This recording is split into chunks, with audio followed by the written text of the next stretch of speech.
Uma boa noite a todos os irmãos que estão conosco, ligadinhos aí no canal da Igreja UNASP São Paulo, ou Igreja Adventista do UNASP de São Paulo, ou no Rodrigo Silva Arqueologia, ou através do Facebook. Que o Espírito Santo esteja com você em qualquer lugar que você esteja nesse momento. E também, para nós adventistas do sétimo dia, depois do pôr do sol de sexta-feira, já começa o sábado, o Shabat. Então nós desejamos um feliz sábado para você e sua família, um Shabbat Shalom para quem for judeu, e que a graça de Deus esteja com todos, tá bem? Pessoal, eu gostaria de começar o meu sermão hoje. Hoje vai ser um assunto bem difícil de lidar, de falar sobre ele. É sobre o tempo de angústia e o fechamento da porta da graça. Você vai ver aí no seu vídeo o tema de hoje, o fechamento da porta da graça, porque a oportunidade é hoje. E eu já começo a introdução desse sermão aqui, falando algo para vocês. Eu recebi muitas mensagens de amigos, de colegas, acho que já pode tirar já o tema e voltar para mim aqui, de muitos amigos dizendo, preocupados, olha, você ontem no sermão foi bem duro. Como é que você vai reagir? Está preparado até para as pauladas que vão vir? Vão vir muita paulada. E principalmente alguns conhecendo que quem lida com o problema da depressão, às vezes pode até ter uma recaída devido a alguma lacração que vem aí, mas eu pensei bem, orei. E se a gente tem convicção da verdade que você está falando em Cristo, você não pode ter medo das consequências. Você tem que pedir a Deus para que o seu lado humano não atrapalhe a mensagem que você está transmitindo, mas não ter medo das consequências. É interessante que a escritora Ellen White fala de um momento chamado de pequeno tempo de angústia, em que o remanescente fiel, ao pregar a mensagem e ver o resultado que essa mensagem trará de perseguição, de afronta, de tortura, de desentendimento, esse remanescente ficará angustiado e se questionará emocionalmente: será que nós não fomos duros demais na mensagem que nós transmitimos? Será que nós não apertamos demais? Talvez deveríamos ter sido um pouco menos duros. Ora, se esse remanescente vai ter este sentimento na hora que a mensagem for dada e a reação vier contra eles, por que eu tenho que temer algo que pode acontecer hoje, que, em outras palavras, pode ser um treinamento para o que está por vir? Mas eu tenho uma boa notícia para você ao falar sobre o fechamento da porta da graça e esse tempo de angústia que nos aguarda. Na verdade, é uma boa notícia sobre o tempo de angústia. Em primeiro lugar, porque você não estará sozinho. Deus enviará os anjos para proteger você. Em segundo lugar, você estará em meio ao povo de Deus. E se você tem medo desse tempo de angústia, deixe-me dizer que você é apenas humano. Eu confesso que, não em contradição, mas admitindo o meu lado humano, perante o que eu acabei de falar aqui agora, nesse exato momento, eu várias vezes já perguntei a Deus: Senhor, será que eu estou pronto para a última crise que aguarda o teu povo? Será que eu estou preparado para a reação à mensagem que o Senhor quer que eu pregue? Será que eu estou preparado para enfrentar a perseguição do anticristo? Eu não tenho vergonha de dizer para vocês isso aqui, sabe por quê? Um pouco antes de eu subir para pregar, uma irmã veio falar comigo assim: olha, eu quero agradecer pelos vídeos que você tem publicado semanalmente lá no Rodrigo Silva Arqueologia. Eu acompanho todos, você filma com a sua biblioteca no fundo ali, e eu quero destacar uma coisa: você fala ali tão de ser humano para ser humano, e às vezes o que nós ovelhas precisamos é que os pregadores desçam um pouco do púlpito e se pareçam conosco. Eu louvei a Deus pelo testemunho dessa irmã. Sabe por quê? Numa das noites eu preguei sobre o que Deus fez quando estava no alto do Sinai. Ele desceu do Sinai e falou com Moisés: Moisés, faça um tabernáculo para que eu possa comer, viver e morar no meio do povo.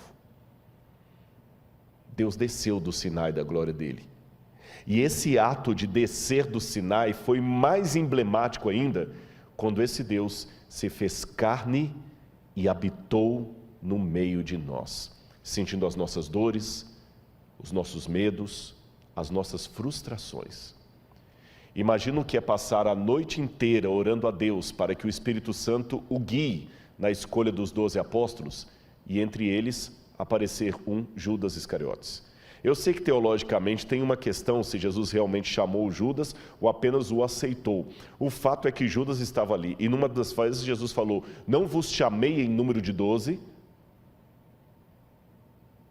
Sabe você quando ora tanto a Deus pedindo um sinal, se você deveria fazer aquela faculdade, ir por aquele emprego, e Deus parece responder tudo positivamente e na hora H dá errado? Jesus passou a noite toda em comunhão com o Pai, e algo na escolha dele, humanamente falando, saiu errado. Veio Judas. Já parou para pensar nisso? Ele sofreu as nossas dores. Tem um livro muito fantástico que eu sugiro você que leia, Por que Tenho Medo de Dizer Quem Eu Sou?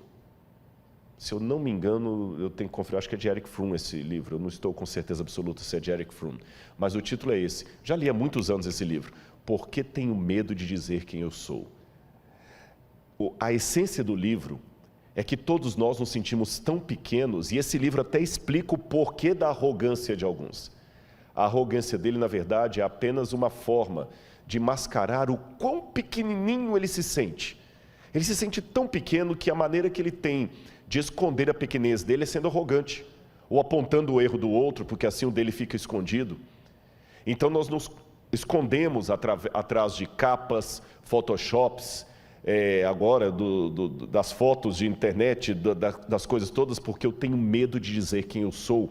Porque se você souber quem eu sou, você não vai gostar de mim, porque nem eu mesmo gosto de mim. Então eu me escondo atrás de maquiagem sobre maquiagem. E eu admito para os irmãos, como é difícil para você que é conhecido, que tem um programa na TV, não se permitir ser confundido com o personagem. E às vezes se esconder atrás do currículo vitae, através do Lattes. Eu fiz uma menção, é verdade, ontem, que eu tenho 2 doutorados e que eu não precisaria da igreja para me sustentar, mas não foi numa situação de arrogância, foi numa situação de responder àqueles que podem achar que a minha mensagem é apenas para ficar bem com a liderança da igreja, que eu estou vendido à organização. Foi nesse sentido que eu dei aquele exemplo. Mas tirando isso, eu sei que talvez o que vai mais me aproximar de você não é o currículo Lattes, não é o título.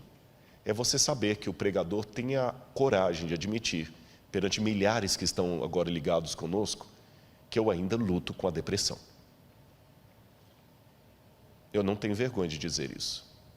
Eu não vou ser arrogante ao ponto de dizer que as lacrações que virão sobre um vídeo que eu coloco ou um post no Instagram que não me afetam. Lacradores, parabéns, vocês conseguem o objetivo, porque me afetam. Dói. E confesso perante todos uma grande dificuldade que eu tenho. Eu luto todos os dias com isso. De às vezes anular 1000 incentivos por causa de uma lacração. É o meu defeito. Eu fico com raiva de mim por causa disso. É o meu espinho na carne. Mas eu peço força a Deus. E é esse Rodrigo que admite para você os seus problemas emocionais, que quando estuda a escatologia, que é a doutrina dos últimos tempos, e sabe o que vai acontecer com o povo de Deus e com essa terra, no chamado tempo da angústia de Jacó, eu confesso que tenho medo. E eu vou mostrar a você nessa noite por que eu tenho medo. Eu vou mostrar textos que talvez vão arrepiar você. Mas mesmo com medo,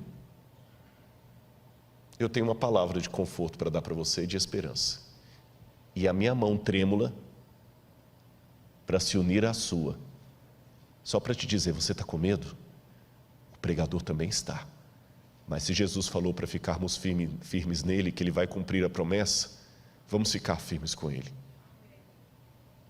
Eu não estou aqui para apresentar para você a imagem de um super-herói. Eu estou aqui para apresentar a imagem de um pecador frágil como você, que quer ir para o céu. e que precisa dos irmãos. Eu preciso dos meus irmãos. É essa a essência. É por isso que eu defendo tanto essa igreja. Não é por questão de CNPJ, de comodismo, de politicamente correto. É porque são os meus irmãos. Ai de mim se não fossem os meus irmãos. Eu vou contar uma coisa para você. Eu pedi uma lista que não chegou até mim. Ao vivo é assim que se faz. Eu pedi a lista de todo mundo do marketing que está agora arrancando os cabelos aí para que tudo saia perfeito para você. Não tem aqui nenhum profissional de televisão pago. São voluntários da igreja que vão se revezando para fazer o corte. Quando eu entrei, um até brincou, olha pastor, ela aqui vai fazer o corte de você, viu? Vai ficar tremendo agora na hora de fazer o corte. Os que cantam, ainda que tenham uma voz bonita, trabalhada, não são cantores profissionais no sentido que estão cobrando cachê para estar aqui. Não. Os câmeras que estão agora me filmando não são câmeras da Record TV, da Rede Globo, ou dos melhores cineastas de Hollywood ou do Netflix. São irmãos que aprendem a operar a câmera e estão aqui.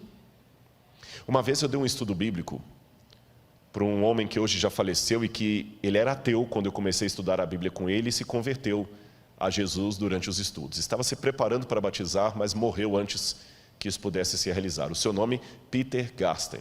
Se você colocar na internet, você vai descobrir quem é. Um dos maiores iluminadores do Brasil. Tanto que quando ele morreu, saiu no Jornal Nacional, no Globo, a notícia, morreu o mago das luzes. Alemão. Quando ele veio estudar a Bíblia comigo, ateu, a primeira coisa que ele falou é o seguinte: eu quero um mapa e um atlas. Eu quero um atlas e uma linha cronológica da Bíblia. E falava muito de Schopenhauer. E uma vez que eu levei o Peter à igreja, eu tive duas situações interessantes com ele. Uma quando eu levei a igreja pequenininha, lá em Areal, no Rio de Janeiro. Eu ia pregar e tinha uma irmã passando a lição de escola sabatina e falou, ela é a pastora da igreja? Eu falei, não, uma irmã passando a lição. E tinha um outro cantando, e aquele é pastor? Não. Eu falei, o pastor não está aqui hoje, eu que vou pregar. Ele falou, mas todo mundo participando sem nenhum pastor? Eu falei, exatamente, na igreja adventista é assim, todo mundo participa. O púlpito é ocupado pela mulher, pelo juvenil, pelo homem, pelo adulto, pela criança, pelo idoso, pelo leigo. É lógico que numa igreja grande como esta aqui, é mais difícil ter oportunidade de púlpitos, mas numa igreja local, quem se lembra durante a semana eu expliquei o que é distrital para os adventistas, o pastor cuida às vezes de 10, 15 igrejas, 12 igrejas, ele não é onipresente. Então quem cuida da igreja na ausência dele é um ancião, é um líder, tem escala de pregação. O meu primeiro sermão na igreja eu tinha 14 anos, e o Peter falou algo que nunca mais eu esqueci. Ele falou, vocês têm aqui a democracia da liturgia. Eu falei, é isto mesmo. Já que se fala tanto em inclusão hoje, quer maior inclusão do que esta? Quando o NASP tem um coral cantando aqui à frente, e o pastor Douglas sabe disso, porque não é o primeiro internato que ele trabalha, quando eu conheci ele trabalhava no outro NASP lá de Engenheiro Coelho, depois de lá ele foi para outro canto, fez doutorado, foi para o sul do país, e voltou para São Paulo de novo, para ser diretor de escola. Quando você tem um coral bonito cantando aqui à frente, naquele coral tem o filho de um mega empresário riquíssimo e a filha de uma lavadeira, todo mundo cantando juntinho ali do mesmo jeito. No Desbravador, está lá o filho do empresário riquíssimo e o filho da lavadeira e o filho da pessoa que está até desempregado, todo mundo junto ali, todo mundo participa. Não estou querendo enfeitar a realidade para você, na igreja também tem problemas. E se eu estou falando para alguém que fala que não quer vir para a igreja porque tem muita gente com defeitos aqui, venha, tem espaço para mais 2, 3, 4. Se você não quer vir porque tem gente hipócrita, venha, tem espaço para mais gente. Não enxergue a realidade com óculos cor-de-rosa. Tem problemas muito sérios aqui, isso é um hospital. Mas esse hospital também tem cura. E se você está assistindo alguém hoje aqui, eu sou um produto da Igreja Adventista do Sétimo Dia. Não tenho nenhum parente adventista. Paguei pesado um preço para vir para essa igreja, fui expulso de casa, humilhado, tive que dormir de favor na casa dos irmãos. E eu vou falar agora que essa igreja não presta. O que eu faço com o irmão que me deu abrigo quando a minha família me botou na rua? O que eu faço com aquela irmã que chegava todo dia lá com a pasta de dente? O que eu faço com aquela irmã piedosa, semi-analfabeta, que todo sábado está lá certinho na igreja e todo final do mês ela está dando o dízimo dela na igreja. Se eu falar que a igreja não presta, eu estou falando que aquela irmã não presta. Esse é o povo de Deus, e é contra esse povo de Deus que o diabo está se levantando. E uma grave crise aguarda o povo de Deus. E a lista que não veio é justamente todo mundo que está atuando, mas eu quero aqui prestar o meu agradecimento aos anônimos que limparam a igreja para que a gente estivesse aqui, que estão operando as câmeras, que colocaram as flores. Deus seja louvado pelos irmãos que Ele me deu. Deus seja louvado. Como eu falei, tem problemas? Tem. A igreja às vezes é como a Arca de Noé. O mau cheiro dos animais você só aguenta por causa do dilúvio que está lá fora. Mas ainda assim, é melhor dentro da arca. E quando eu digo animais, é bom eu dar uma olhadinha se não sou eu um dos mal cheirosos. Eu me olho no espelho, eu já sei os problemas que eu trouxe e eu peço que Deus às vezes não me use como propaganda dele. Entendeu? Essa igreja será sacudida, porque o inimigo tem ódio da igreja. E é por isso que eu vou falar do tempo de angústia. Olha essa mensagem que eu quero colocar para você aqui. Você por acaso já ouviu falar no pecado contra o Espírito Santo? Eu acho interessante como é que alguns temas desapareceram do púlpito nos últimos tempos. Você ia fazer antes um JA, a pergunta dos jovens era: pastor, será que eu cometi o pecado contra o Espírito Santo? Um medo. Hoje eu não vejo essa pergunta mais, sumiu. Ninguém nem pergunta mais. O que é pecado contra o Espírito Santo? Parece que ninguém mais comete isso, não tem mais medo disso. Coloca de novo na tela o texto que eu quero ler para vocês. De acordo com a Bíblia e a realidade, chega um ponto na vida em que certas características estão até tal ponto implantadas em nosso caráter, que as situações novas só conseguirão arraigá-las ainda mais em nós. Esta é uma das nossas tragédias como seres humanos. Olha o que diz o livro de Ezequiel, capítulo 3, verso 23. Mas quando eu falar contigo, abrirei a tua boca e lhes dirás: assim diz o Senhor Deus, quem ouvir, ouça, e quem deixar de ouvir, deixe, porque eles são casa rebelde. O que a Bíblia está dizendo aqui? Se você sair do livro de Ezequiel e entrar no livro do Apocalipse, você verá um texto muito parecido. Continue o justo na prática da justiça e o injusto na prática da injustiça. Ou seja, o pecado contra o Espírito Santo é, em outras palavras, uma situação que a pessoa chega na vida de tal resistência à voz de Deus, que o Espírito Santo já não fala mais no seu coração. E quero dar uma notícia muito trágica para você nessa noite. O pecado contra o Espírito Santo pode ser cometido em vida. Normalmente, as pessoas só têm a sua situação definitivamente resolvida para a salvação ou a perdição quando ela morre. Porque a Bíblia fala: ao homem está ordenado morrer uma única vez, e depois disso, o juízo. Então, enquanto eu estou vivo, eu posso ganhar ou perder a minha salvação. Hoje eu estou em Cristo, mas eu posso amanhã apostatar e abandonar a Cristo. Ou alguém que hoje está apostatado pode reencontrar com Cristo. Agora, quando morre, acabou. Não tem mais o que fazer. Não tem mais o que fazer. Tanto é que, uma vez um jovem perguntou a um rabino em Israel: mestre, qual é o melhor dia para eu entregar a minha vida a Deus? Ele falou: o último dia antes da sua morte.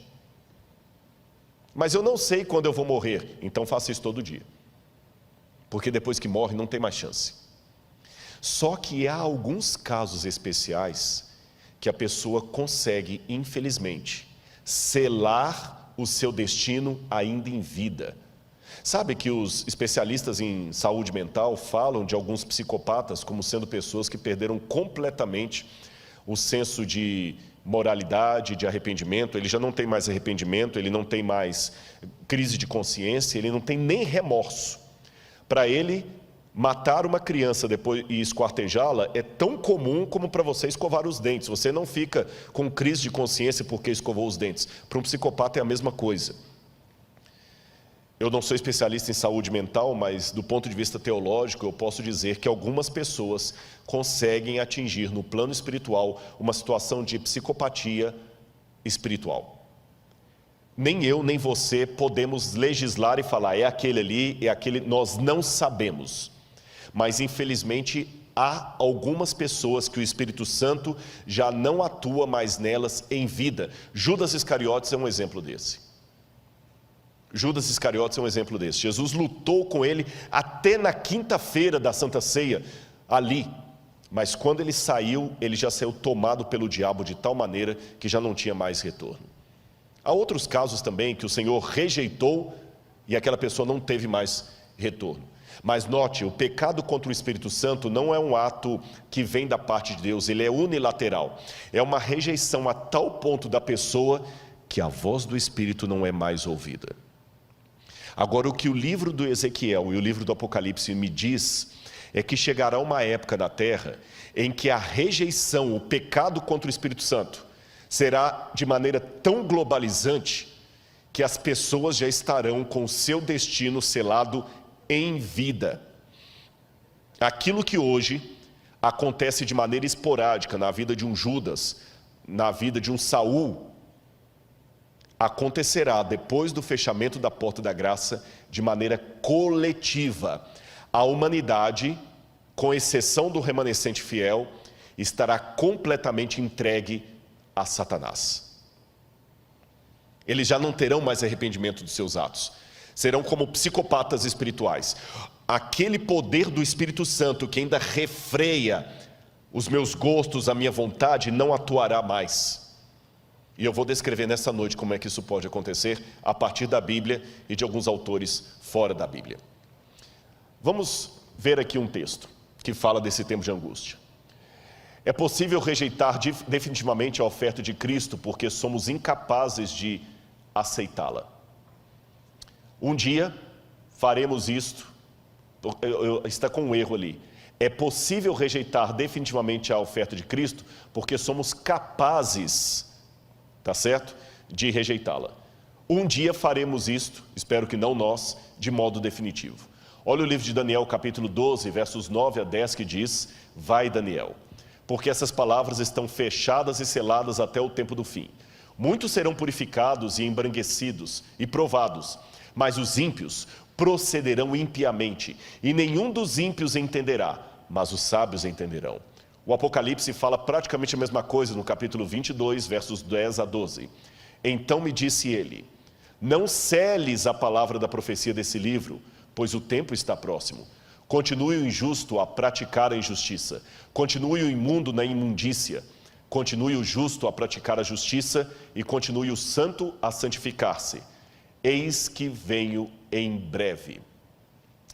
Você percebeu a mensagem da Bíblia? Chegará um tempo em que as pessoas estarão de tal maneira numa posição de rejeição à graça de Deus que o Espírito Santo não vai mais conseguir falar ao seu coração. A Bíblia profetizou isso. É uma rejeição de tal maneira que não tem mais o que ser feito por essas pessoas. Isso é chamado na Bíblia de o tempo de angústia. Olha aí na sua tela. O tempo de angústia, segundo a Bíblia Sagrada, é uma época em que a humanidade rejeitará de maneira coletiva e definitiva o Espírito Santo de Deus. Quero que você leia comigo agora o texto de Jeremias, capítulo 30, versos 5 a 7. Jeremias, capítulo 30, versículos 5 a 7. Preste atenção no que diz a palavra de Deus. Assim diz o Senhor: ouvimos uma voz de terror, um grito de medo e não de paz. Perguntem e vejam se um homem pode dar à luz a uma criança. Por que então vejo esses homens todos com as mãos na cintura, como se fossem uma mulher que está dando à luz? Por que se tornaram pálidos todos os rostos? Ah, que grande é aquele dia, e não há outro semelhante. É o tempo de angústia para Jacó, mas ele será salvo dela. É interessante que essa imagem, primeiro no hebraico aqui é um pouco dúbio, quando fala assim: Assim diz o Senhor, ouvimos um grito de terror, dá a entender o Senhor falando, ou ele, o profeta, ou o profeta e outros. Pessoas gritando, homens pelas ruas, como se fossem mulheres parindo, num parto bem complicado. É interessante que essa imagem de uma mulher dando à luz à criança sempre é emblemática para falar do fim dos tempos. A mulher de Apocalipse 12, ela está gritando com dores de parto para dar à luz. Quando Jesus fala, quando virdes acontecer essas coisas, são o princípio das dores, das contrações, dores de parto. E o profeta diz, é o tempo de angústia de Jacó, mas ele será livre dela. Então note que é uma angústia que abala todo mundo, abala as pessoas que estão contra Deus e abala também aqueles que estão do lado de Deus. É uma angústia para os dois lados.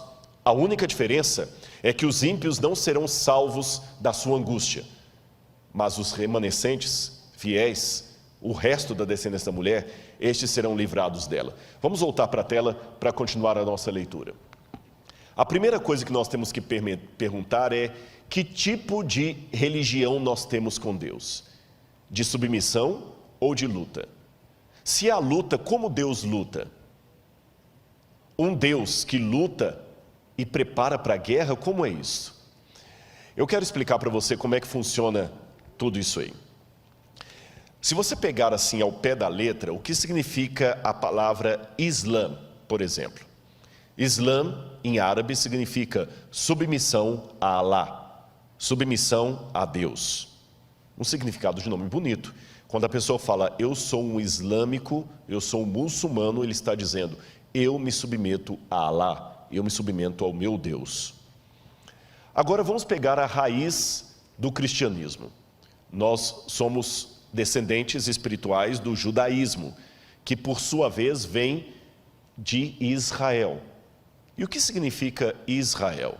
Israel é uma composição de 3 palavras hebraicas, Ish, que é homem, Ra, que é luta, briga, El, que é Deus. Israel, o homem que briga com Deus. Olha, se falar por beleza, sonoridade do significado, é muito mais bonito dizer que você pertence ao Islã do que a Israel. Troque a palavra pelo significado. Qual a sua religião? Eu sou da religião dos que se submetem a Deus. E você? Eu sou da religião dos que brigam com Deus e prevalecem. Parece que Islã é mais bonito. Por que a Bíblia revela não o Deus apenas que submete, subjuga, mas o Deus que luta? É simples, por várias razões. Em primeiro lugar, Deus nos quer de maneira voluntária e não de maneira forçada. Por isso que Ele luta conosco, porque sabe que nós resistimos. E às vezes para o nosso bem Ele tem que nos segurar. Você já viu uma situação de uma criança tendo que tomar uma injeção dolorida, bezetacil, e como o pai tem que segurá-la? E quando o pai segura aquela criança, o que acontece? Ela se debate com o pai. Mas por amá-la, o que ele faz? Ele luta com ela, ele segura, por amor. Quando uma criança, às vezes o avião está para aterrissar e ela não quer ficar na cadeira quieta, quantas vezes a mãe tem que segurar a criança aqui, porque está com turbulência, para o bem dela, ela resiste. Quem não é pai, quem é insensível, fala assim, gente, taca um sonífero nessa criança aí que ela dorme o voo todo e o pai ainda tem sossego. Mas o pai que ama, prefere uma noite de insônia, mas ele luta ali com o filho. Quem é pai de primeira viagem já não teve a situação de passar uma madrugada toda lá e a criança não quer dormir. Quem não tem um sentimento paterno fala, simples, gente, pega um pouquinho de sonífero, coloca na aguinha e dá para a criança que ela dorme a noite toda. Mas quem ama não tem coragem de fazer uma coisa dessa. Ele prefere lutar. Quem não ama quer dar o sonífero para ficar livre da criança e ter uma noite de sono. Quem ama, luta. E ele luta com a criança ali que não quer dormir. Ele luta com a criança que não quer ficar na cadeira. Ele luta com a criança que não quer tomar injeção. É assim que Deus luta conosco. Mas tem mais um outro motivo por que Deus luta conosco. Primeiro, eu já falei, nós somos voluntariosos, nós não queremos a injeção da cura. Nós não queremos ficar quieto na lei de Deus. Nós não queremos dormir à noite. Mas além de lutar conosco, como uma mãe ou um pai luta com o seu filho, Deus também luta porque Ele sabe que nós estamos enfrentando um grande conflito entre as forças do bem e do mal. E como você treina um soldado para o conflito? Jogando baralho com ele?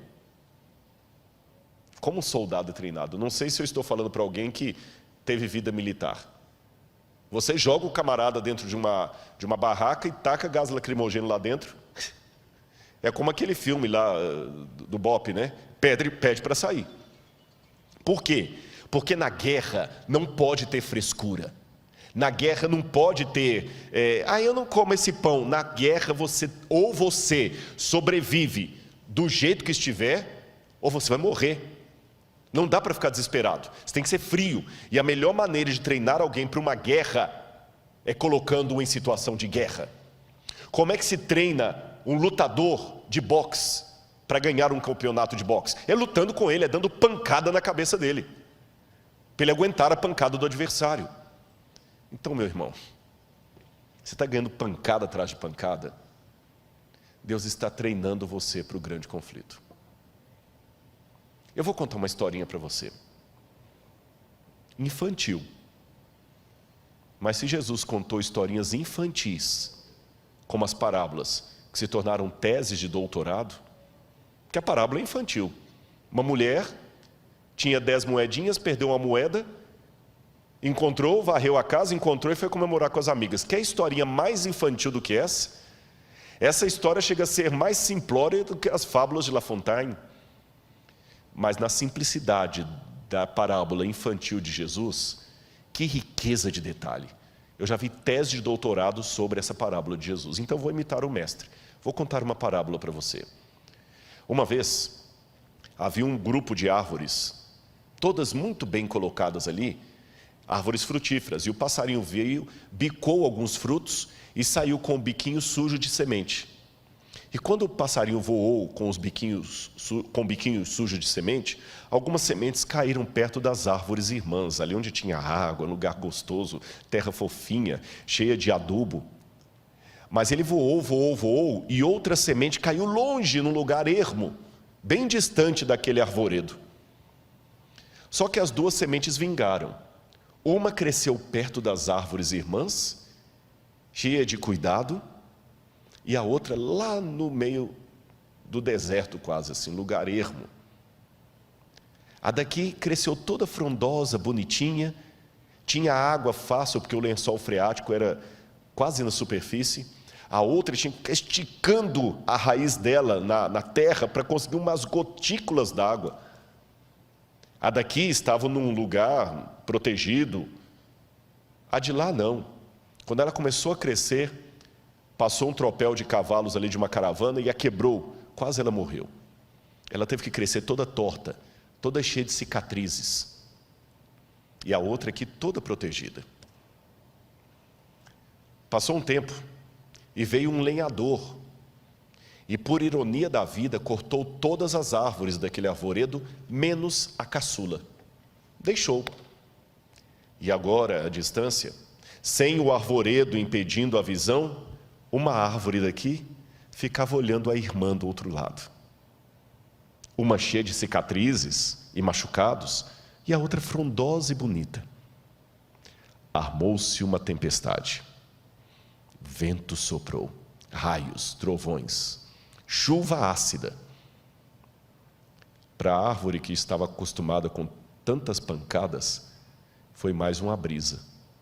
A outra foi derrubada na primeira ventania.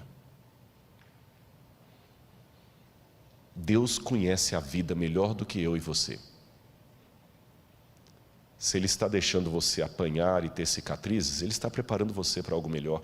Eu vou confessar para você. Eu não sou masoquista, não gosto de sofrimento. Não entenda que você está diante de um masoquista. Mas eu confesso perante a igreja que eu já dei graças a Deus por algumas dores que eu passei, inclusive essa da depressão. me tornou mais compreensível para lidar com algumas pessoas. Minha pregação mudou. Minha abordagem mudou. Então, e eu fiquei mais resiliente para algumas coisas. Se o pai está dando pancada em você, ele está treinando você para a luta. Se o pai está jogando você dentro de uma barraca e colocando gás lacrimogêneo lá dentro, é porque ele sabe que o inimigo não terá piedade. Deixa o general treinar você. Israel, lutamos com Deus. Por isso que ele esteve à beira do caminho querendo matar Moisés. Não é porque Deus é um assassino. É por isso que ele deslocou a coxa de Jacó. Não é porque Deus é um sádico. É porque ele está treinando você. E sem exageros, eu vou mostrar para você nessa noite o que significa a guerra que nos aguarda. E eu sei que há crianças aqui nos assistindo, mas eu peço a Deus que transforme essa mensagem de tal maneira que até as crianças sejam atingidas por ela, porque o programa Evidências não é feito com a linguagem infantil, de jeito nenhum. E o tanto de criança que assiste, você pode olhar sempre no Instagram, estou colocando foto de criança. Então, se Deus pode transformar o Evidências para atingir crianças, Deus vai usar essa mensagem para atingi-los, mesmo porque, se eu entendo bem da profecia, no fim dos tempos, quando a liberdade for tirada, são as crianças que serão usadas para pregar no nosso lugar. Então vamos lá. Olha a perseguição vindoura. Apocalipse capítulo 13, versos 6 a 7, 15 a 17, fala do que o anticristo vai fazer. Foi-lhe dado poder para guerrear contra os santos e vencê-los. Foi-lhe dada autoridade sobre toda tribo, povo, língua e nação. Todos os habitantes da terra adorarão a besta. Aquele que tem ouvidos, ouça. Se alguém há de ir para o cativeiro irá. Se alguém há de ser morto à espada haverá de ser morto. Porque aqui está a perseverança e a fidelidade dos santos. Foi-lhe dado poder para que fossem mortos todos os que recusassem adorar a imagem, como obrigou a todos, pequenos e grandes, ricos e pobres, livres e escravos, a receberem certa marca na mão direita ou sobre a testa, para que ninguém pudesse comprar nem vender, senão aquele que tivesse a marca, que é ou o nome da besta, que é, ou o número do seu nome. Apocalipse 13. Deixe-me dizer uma coisa para você aqui. Eu não vou, até pelo horário, eu não vou poder explicar todos os detalhes para você. Algumas coisas eu tenho falado em doses homeopáticas, seja nos vídeos que eu apresento na internet, seja no programa Evidências que eu já anunciei para vocês, que vai ser sobre o Apocalipse, mas aqui eu vou falar apenas algumas coisinhas para colocar você para pensar. As pessoas quando me perguntam, Rodrigo, será que nós estamos vivendo os últimos tempos, etc. Eu digo assim, uma coisa que os adventistas aprenderam é não marcar mais data para a volta de Jesus. Por outro lado, há coisas acontecendo tão sérias que eu digo que o mundo é como alguém cardíaco. Quando você tem um cardíaco na família e ele tem uma dor forte no lado esquerdo do peito, pode ser uma dor muscular, até gases podem provocar a dor no lado esquerdo do peito. Mas se você sabe que ele é cardíaco, você não arrisca. Você coloca o remédio debaixo da língua e leva para o primeiro hospital. E você pode chegar no hospital e descobrir que era só uma dor muscular, que não era nada sério, ou que ele estava realmente infartando. Profeticamente falando, o mundo está cardíaco. E no exato momento que eu estou falando com você, eu estou vendo dores muito fortes no lado esquerdo do peito. Já houve outras na história que eram apenas dores musculares. Essa também pode ser muscular. Pode ser que eu esteja falando isso aqui para você e as crianças que estão aqui me assistindo, amanhã subam ao púlpito e eu já esteja velhinho também assim, com dificuldade até de locomover e Jesus não voltou. Pode ser. Mas usando a ilustração que eu acabei de mencionar, também é provável que possa ser um infarto escatológico do planeta Terra. Na dúvida, vale o mesmo procedimento. Não vou arriscar. Eu ouvi uma frase essa semana que teria sido citada por um grande teólogo nos Estados Unidos, do pastor Elias Brasil, e quem me disse essa frase foi o pastor Gilson, que o pastor Elias Brasil teria mencionado, olha, que ele perguntou para todos, vários teólogos, você acha que nós estamos vivendo os últimos tempos? E o doutor Elias Brasil, que é um intelectual de primeiro calibre, que não é de falar coisas apenas assim por achismo, ele teria dito mais ou menos assim. Se eu não citar exatamente, eu vou parafrasear. Amigo Gilson, eu acho que nós já estamos agora por conta do relógio de Deus, porque pela profecia, o tempo já foi.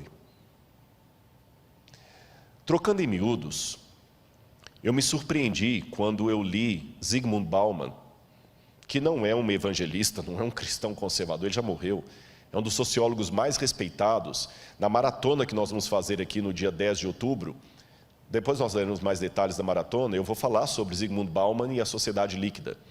Quando ele anunciou, o mundo precisa de um governo único, e o Papa Francisco é o único com capacidade de ocupar esse cargo, aquilo eu falei, interessante isso. Você sabe que nós temos hoje, porque o Apocalipse fala algo que a gente fica pensando, como é que isso aqui vai se cumprir?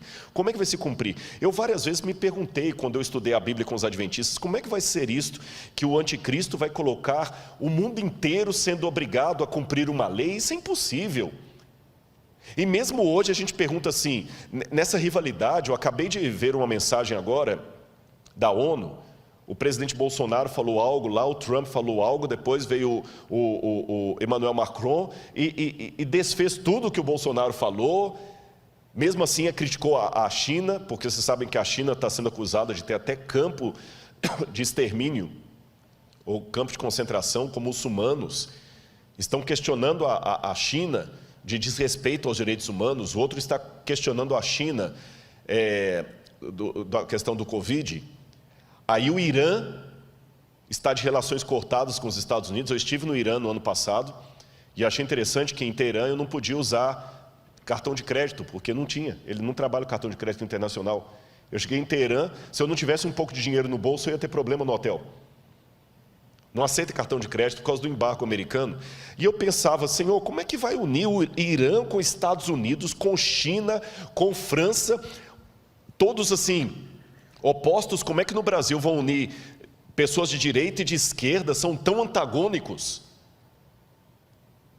Mas eu estava observando os sinais dos tempos. Como é que isso aqui que eu acabei de ler para vocês, de Apocalipse 13, vai se cumprir? Aí eu comecei a ler, li vários autores, Yuval Harari, que eu li a trilogia, 3 livros dele pelo menos, não sei se ele escreveu outros. Eu escrevi o Homo Sapiens, eu li o Homo Sapiens, Homo Deus e Lições para o século XXI. E quando eu li Yuval Harari dizendo que o futuro vai ser uma época pós-trabalho, em que as pessoas serão controladas por algoritmos, e eu me lembrei que o Apocalipse fala o seguinte, aquele que tem entendimento, calcule o número da besta. E a palavra calcule no grego ali, não é você ficar fazendo conta com letra para saber qual nome vai dar 666. Se é o nome de Hitler, se é o nome do Papa, se é o nome de Ellen White, se é o nome de Saddam Hussein. Aquele calcule é contabilize. Contabilize o que ela faz. E por que é um número da besta? E eu noto que ali tem algo muito sério relacionado à lei de Deus. Sabe por quê? No Antigo Testamento, Deus deu uma ordem para o povo de Israel. Você colocará a lei do Senhor na tua mão e como frontal entre os olhos.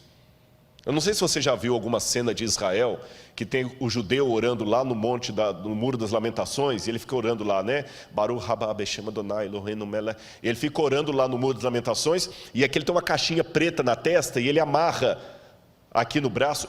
Hoje os judeus colocam no braço esquerdo. Ele coloca um outro, o que está ali? Ali está o Shema Israel, Adonai Eloheinu, Adonai Echad. Ouve, ó Israel, o Senhor teu Deus é único, a lei do Deuteronômio, os mandamentos de Deus, para ele sempre se lembrar com a sua ação e com a sua mente que Deus é único e que tem os mandamentos de Deus. E quando eu leio o Apocalipse, me chama a atenção que o Apocalipse é a paródia de Satanás. Você tem o cordeiro degolado sentado no trono de Deus. Você tem o dragão com a cabeça degolada e curado, porque o cordeiro está degolado, mas está vivo. O dragão também está degolado, mas está vivo. E o cordeiro senta no trono de Deus Pai, e a besta senta no trono que o dragão lhe dá. E o cordeiro coloca o seu selo sobre os 144 mil, e a besta coloca a sua marca na testa. E o cordeiro coloca a marca na testa. E a paródia da besta é justamente o quê? O contrário do tefilim dos judeus. Se era a lei de Deus que tinha que estar no frontal e na mão, e ali a besta coloca um sinal na frente e na mão, eu não preciso entender isso como literal, como sendo um chip que vai estar aqui debaixo da pele. Eu preciso entender como diz o Apocalipse. É uma analogia do oposto da lei de Deus, ou seja, vai ser colocada uma lei que vai me impedir socialmente de guardar os mandamentos de Deus. Por isso que em Apocalipse 12 fala, aqui está a perseverança dos santos, os que guardam os mandamentos de Deus e têm a fé em Jesus. E quando esse dia chegar, o mundo inteiro vai se unir. Mas eu ainda volto à minha pergunta, como, Rodrigo? Você acabou de admitir aí, Irã não vai juntar. Aí o Val Harari começa a me dar uma parte da resposta. O mundo todo vai ser controlado por questão de algoritmos. O mundo vai ser controlado por algoritmos. Nós não temos dinheiro hoje para manter o mundo inteiro, não tem emprego para todo mundo. Leiam Lições para o século 21. Aí eu vou para Zygmunt Bauman e ele chama a atenção que nós precisamos de um governo único. E quando eu vou nos intelectuais do Vale do Silício, que são hoje os grandes mentores da riqueza mundial, eu vou falar sobre isso em algum momento, a riqueza mundial hoje está na mão de poucas famílias. Eles falam, precisamos de um governo único. Pela primeira vez na história. E um governo mais único do que na época do Império Romano, da Babilônia. Hoje, nós temos algumas forças que são como crianças brincando em casa com faca, instrumento cortante e nenhum adulto para tomar conta delas. Quais são essas crianças? Internet. Quem controla a internet? Quem é o dono da internet? Não adianta falar que é a Google, nem o YouTube. A internet é maior do que o Google. A internet é maior do que o YouTube. E tem um documentário da Netflix, agora eu assisti até a metade. Não consegui assistir o resto por falta de tempo. Eu vou vendo as prestações. Dilema das redes. Assista esse documentário. Como é que eles estão controlando hoje a sua vontade, a vontade pelo algoritmo. Mas a internet ainda é maior do que isso. Quem controla a internet? Eu posso na internet hoje colocar de uma piada sem graça basta ser um hacker, eu posso derrubar a bolsa de valores na internet. Tem muita gente que tem medo do terrorismo virtual. Quem controla a internet? Não adianta.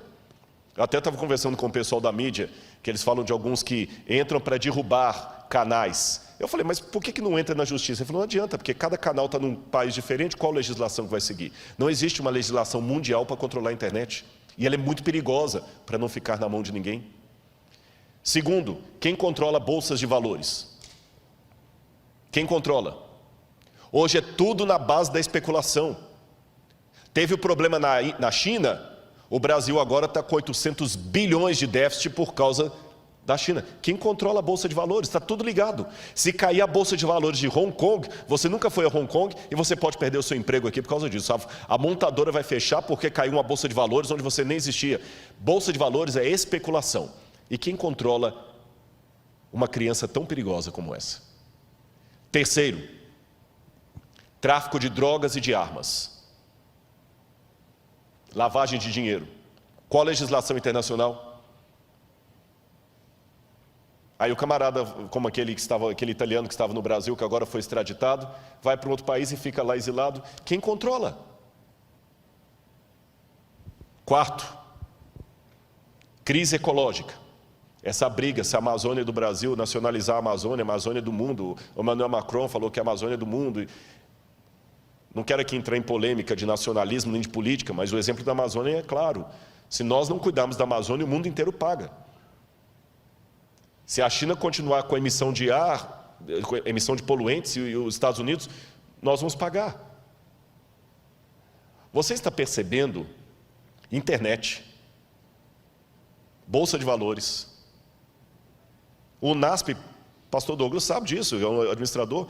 Vocês podem passar um problema financeiro sério aqui, que não tem nada a ver com a sua administração, nem do tesoureiro, só porque caiu a Bolsa de Valores lá fora e veio em cadeia.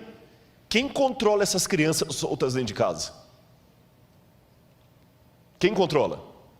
Então não é pastor Luiz Gonçalves que está dizendo isso, meu irmão. Não é o pregador do Apocalipse, é o povo de fora. Precisamos de um governo único. Só que ninguém tem moral para ter esse governo único. E quando alguém fala, Rodrigo, tudo bem, mas eles não vão aceitar unir. Aí eu vejo duas coisas acontecendo. Em primeiro lugar, como é que eu falo isso aqui agora? Se Deus manda, eu falo. Houve várias vezes que os 4 anjos de Apocalipse capítulo 7 estavam para soltar os ventos. E Deus mandou reter, porque o povo dele não estava preparado. Vocês sabem disso.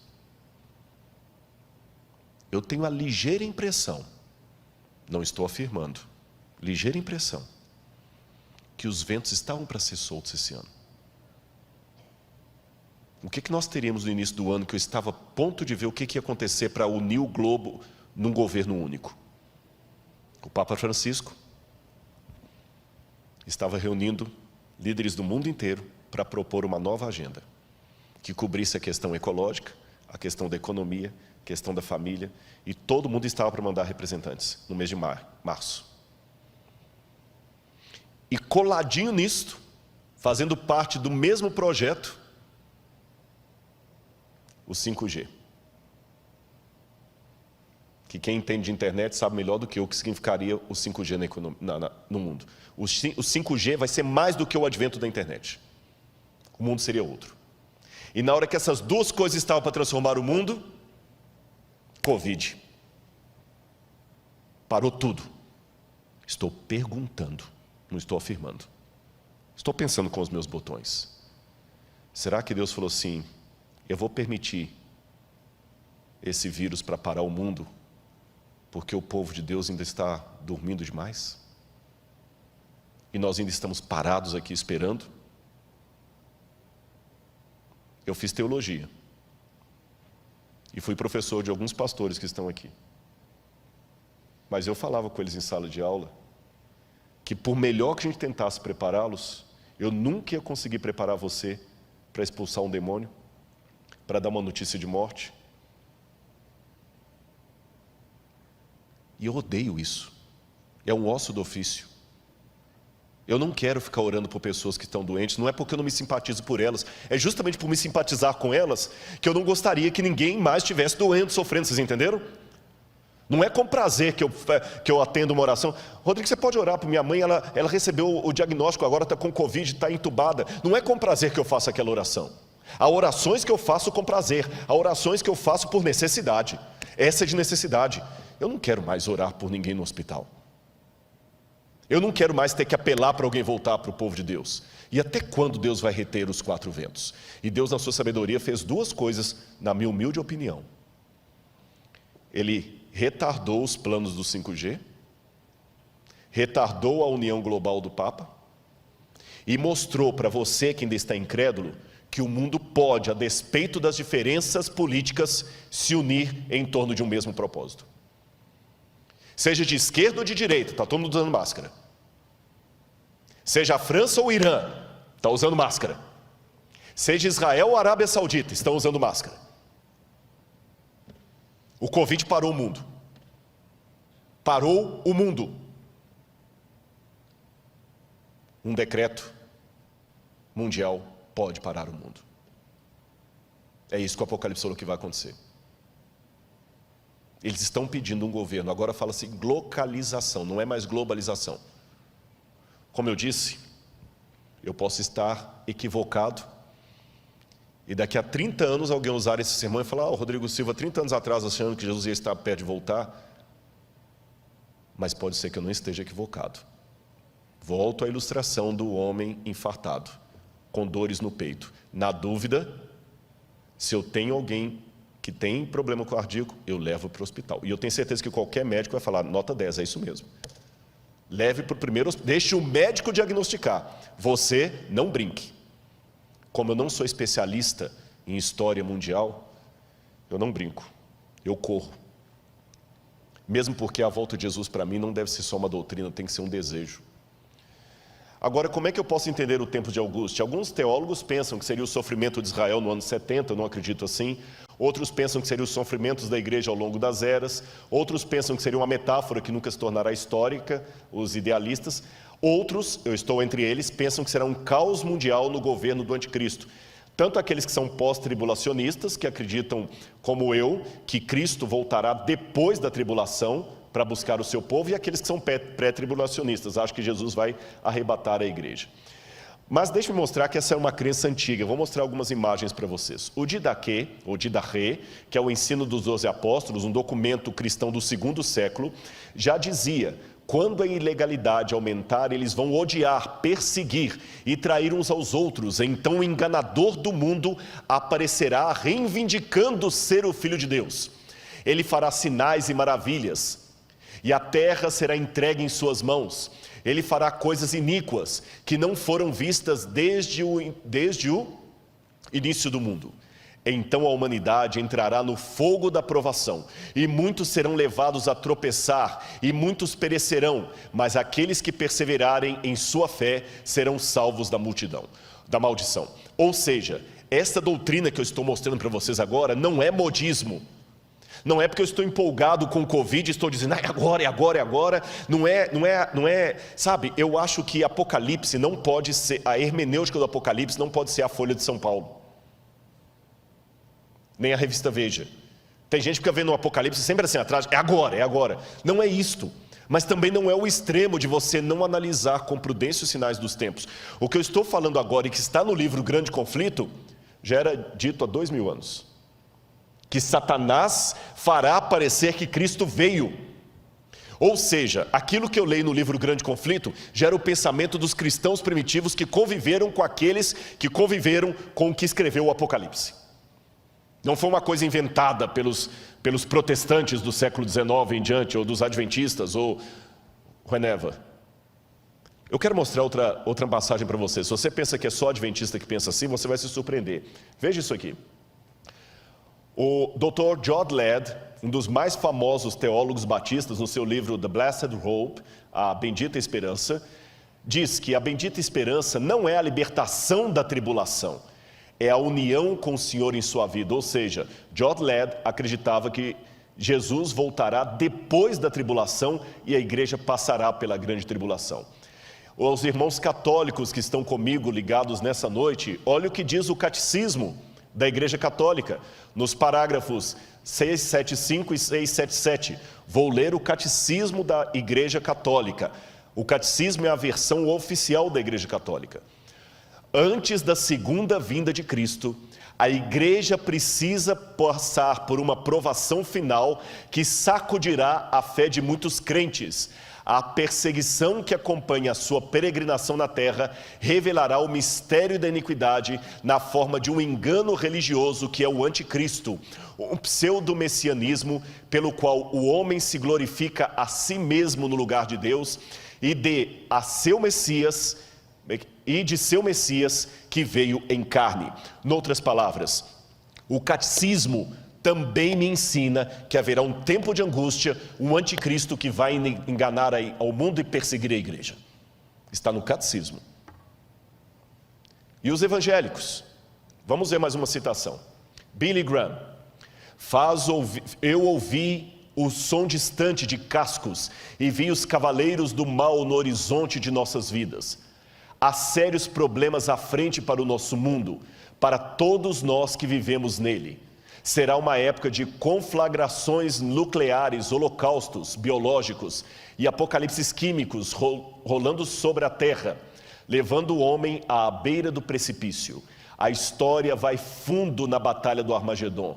Já vemos sua sombra rastejando sobre a terra. Você percebeu? Aqui não é uma doutrina adventista que eu estou apresentando. Ela é ecoada também pelos católicos.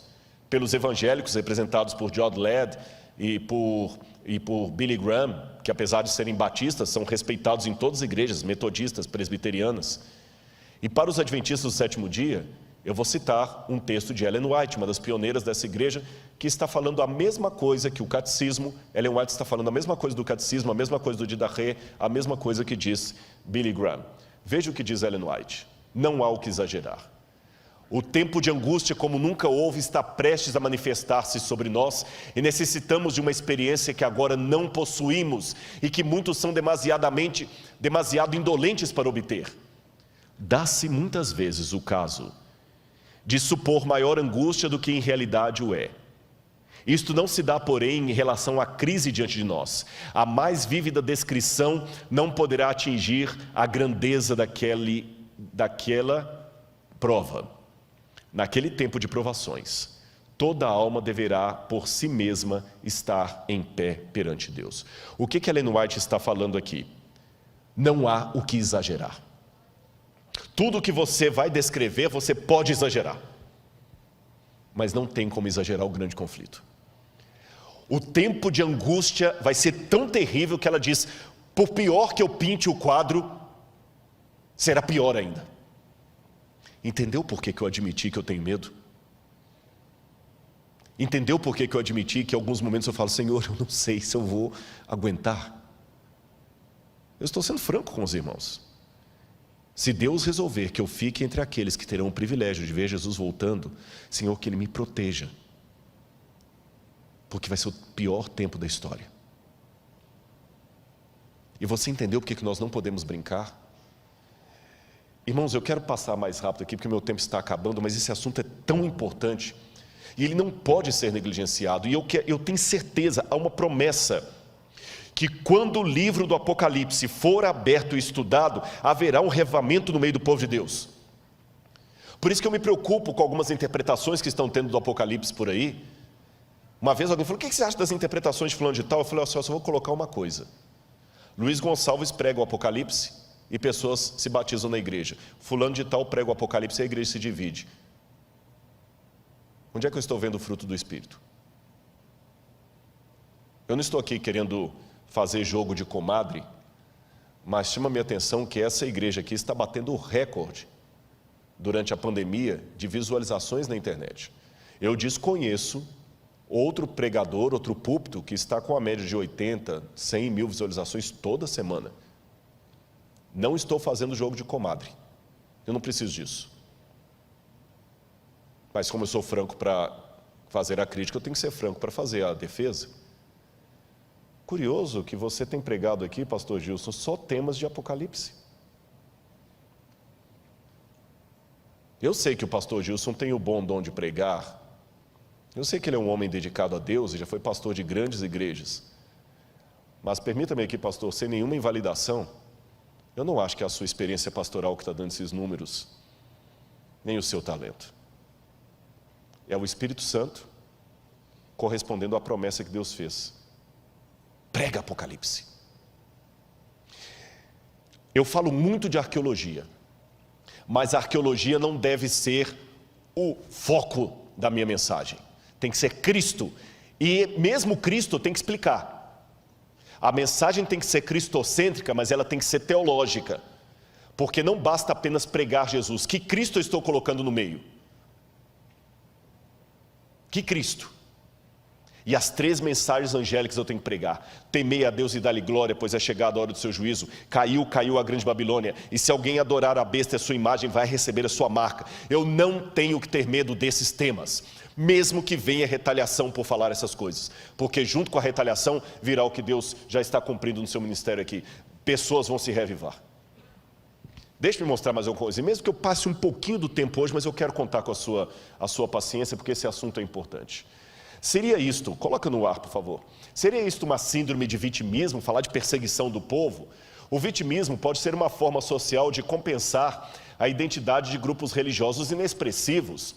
Ele está presente na linguagem que usam em sua cosmovisão. Então essa ideia que Deus vai perseguir a igreja, isso é vitimismo, será? Olha, pode deixar algumas imagens aí para a gente ganhar tempo? O mundo também duvidou que Hitler faria o que fez. A Alemanha tinha os melhores filósofos, a Alemanha tinha os melhores intelectuais. Ninguém em sã consciência acreditaria que a Alemanha com Hitler mataria 6 milhões de judeus. A Alemanha de Heidegger, pode voltar para mim aqui, a Alemanha de Goethe, do Fausto, a Alemanha de Wagner. A Alemanha é um país tão intelectual que a gente, quando faz doutorado em teologia, eu não falo alemão, mas eu fui obrigado a fazer uma prova de alemão para o doutorado. E quando eu perguntei ao meu professor, por que eu tenho que fazer prova de alemão? Ele falou assim, porque há coisas no alemão. Eu falei, muitos livros já estão em inglês. Ele falou, mas tem coisas em alemão que não se traduzem. O alemão é uma língua tão filosófica que você explica, você não traduz o alemão. O país mais intelectual do mundo, a Grécia moderna para mim, é a Alemanha. E esse país tão intelectual, das grandes universidades, Stuttgart, do Aufklärung, que é o iluminismo alemão, das expressões técnicas de Freud, a Alemanha de Nietzsche, foi a Alemanha que matou 6 milhões de judeus. E mesmo que alguém fala, você está culpando o povo? Não. Mas um povo que era tão inteligente não percebeu que o Führer era um maníaco. E muita gente duvidou. Eu sei que é complicado falar de eventos finais, porque algumas coisas beiram a teoria da conspiração, e eu odeio teoria da conspiração. E parece teoria da conspiração, mas também parecia teoria da conspiração que Hitler houvera de fazer o que fez. Vamos voltar para o quadro. A verdade é que seres humanos têm dificuldade de aceitar é que existem Hitlers em potencial em cada esquina do mundo. E qual foi a receita da maldade de Adolf Hitler? Eu já li vários livros sobre o nazismo, sobre a Segunda Guerra Mundial, e eu elenquei em 7 pontos a receita da maldade. Basta ter uma crise, um povo sem rumo, a Alemanha saiu destroçada da Primeira Guerra Mundial, uma índole má coletiva, a tendência, um marketing, você tem Leni Riefenstahl, e você tem Joseph Goebbels, que foram os ministros da propaganda de Hitler. Você tem Albert Speer, que teve o plano, um discurso de mentiras e sedução e o interesse de Satanás. É exatamente o que nós temos hoje. Nós temos uma crise, nós temos um povo sem rumo, nós temos uma índole má coletiva, nós temos um marketing promovendo coisas anticristãs e o povo de Deus batendo palma para isso, não tendo coragem de denunciar, participando, seguindo, dando like, fazendo parecer que tudo é a mesma coisa, até dividindo espaço na mídia, consumindo essas coisas. E tudo bem. E o marketing está aí. Nós temos um plano, nós temos discursos de mentiras, e nós temos um interesse de Satanás. Thomas Malthus, em 1798, o ano que marca o tempo do fim, ele fez uma profecia catastrófica, que o mundo ia entrar numa situação de fome, porque enquanto a população crescia em sentido geométrico, a produção de alimentos era em sentido aritmético, então teria mais gente do que comida, seria uma catástrofe. Hoje, inclusive, Thomas Malthus influenciou a teoria da evolução das espécies de Charles Darwin. Contudo, hoje as pessoas não acreditam mais na teoria de Thomas Malthus, porque nós temos mais produção de alimentos do que gente. Mas, porém, contudo, entretanto, todavia, há algumas pessoas que estão revendo os dados de Thomas Malthus. Eu quero apresentar uma pesquisa para você aí. Essa pesquisa foi feita por John Calhoun, nos anos 1960, chamada Halo Comportamental, da Behavioral Sync. Ele fez um exercício de sociologia, onde durante vários meses, ele colocou camundongos do tipo Norway Rats num cômodo, e ele percebeu como esses ratos, eu tinha um vídeo para mostrar, mas por medo de derrubarem a página, eu não mostrei esse vídeo, onde ele mostra os ratos, como eles se comportam como seres humanos. Eu vou descrever para você o comportamento daqueles ratinhos na gaiola comportamental. Eles tinham as casinhas, os próprios ratos se organizaram para ter a rua. As fêmeas tinham uma relação monogâmica. Vários ratos chegavam, a fêmea soltava o feromônio e a fêmea escolhia qual rato era que ele ia para acasalar. Ela acasalava com o macho, os dois ficavam cuidando dos filhotes. Havia propriedade respeitada, os machos demarcavam com as fêmeas a propriedade dele com urina, ninguém passava ali, os ratos tinham as vias públicas. Os ratos eram solidários, viviam bem. Aí o que começou a acontecer? Com o tempo eles começaram a diminuir, não a quantidade de comida, mas o local onde a comida era acessível. Só num cantinho que tinha comida. E passou para os ratos a impressão que a comida estava ficando escassa. Meus irmãos, John Calhoun começou a perceber paulatinamente a mudança de comportamento progressiva dos ratos.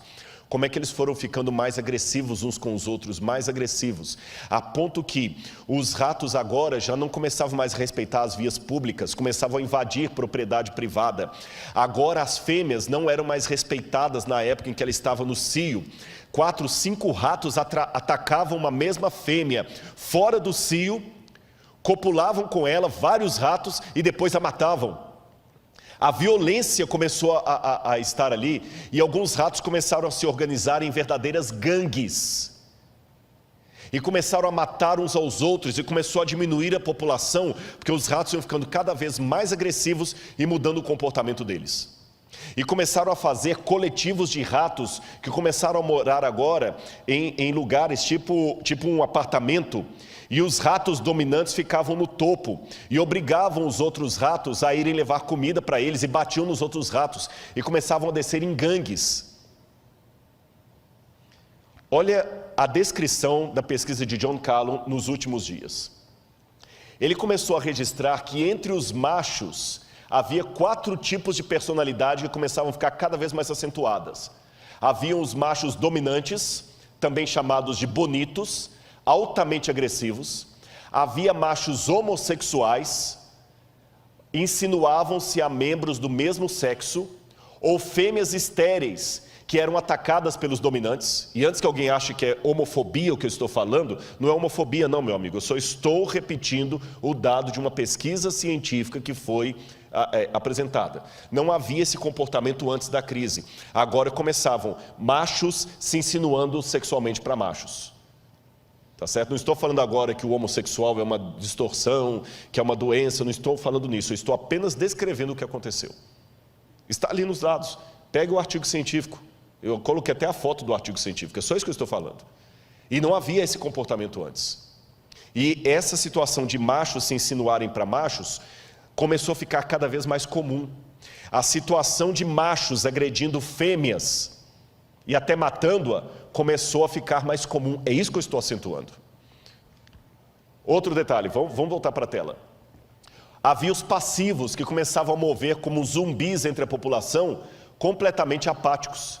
Havia os sondadores, hiperativos, hipersensuais, bissexuais e canibais. E as interações sociais dos ratos tornaram-se cada vez mais de curta duração. Os instintos de cortejo sexual e parentesco desapareceram.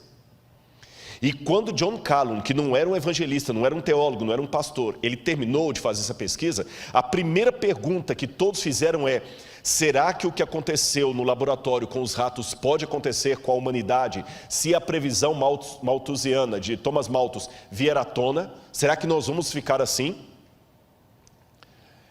Será que isto poderia acontecer conosco? Calhoun continuou seus estudos por muitos anos. No entanto, a publicação de 62 colocou o conceito em domínio público, e assim ele tomou espaço na cultura popular como uma analogia do comportamento humano. Ele acabou se aposentando do Instituto Nacional de Saúde Mental em 1984, mas continuou a trabalhar em suas pesquisas até sua morte em 1995. E hoje nós vivemos o que é chamado de neo-malthusiano. Por quê? O mundo hoje está passando, pode colocar em mim aqui, uma situação muito análoga à daqueles ratos. Nós ainda temos quantidade de comida em grande escala, mas como na experiência, elas estão concentradas em poucos pontos do planeta. E o resultado, olha aí na sua tela. A cada 4 segundos, uma pessoa morre no mundo por fome. A cada 4 segundos, mais de 1 bilhão de pessoas, 18% da população mundial, não tem acesso à quantidade mínima de água para o consumo. Entre 100 pessoas, 1 estaria morrendo de fome, 15 estariam desnutridas e 21 com excesso de peso, segundo uma pesquisa feita por Fritz Erickson, da Ferris State University.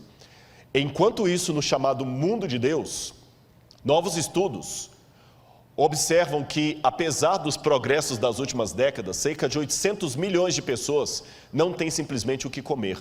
No total, seriam necessários 267 bilhões de dólares por ano para acabar com a fome no mundo, por vários anos.